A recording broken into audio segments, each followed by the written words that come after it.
everybody, Reaper Gaming here, and welcome back to another guide help tutorial video. This one is exactly as the title says, OBS Studio Backup and Restore. Before starting, you're going to require two things as external sources, either a thumb USB stick drive or a 2.5 3.5 external hard drive. You can use internal partition on your PC. I wouldn't recommend it, but that's your choice. So let's get straight to it. So as you can see on my drive here, I've created OBS backup, double click, and I've created three separate folders. External assets is for anything that you use connected to OBS, whether it's a spinning logo, overlays, music, etc. That all goes in there. But the most two important ones are profile folder and settings folder. Once you've done that, go ahead and open your OBS Studio up. Go to the far left where it says File, click,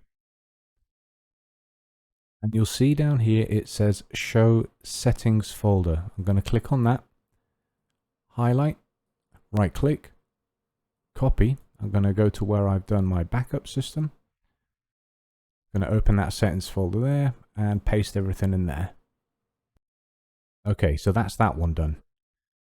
Click that away, go to the left of OBS again, File. Below that will be one called Show Profile Folder. Go ahead and click on that.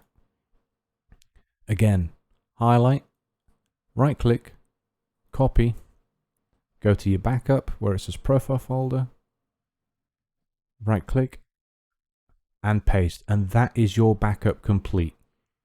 Okay, now in order to restore everything, obviously you're going to have to find where all your backup files are. So let's, for all intents and purposes, say this is going to be a fresh backup. I've just reinstalled OBS. So now I will go to File, Show Settings Folder, and whatever is in your backup, you will highlight it, right click, and copy and paste in there. And then you do exactly the same with the profile folder.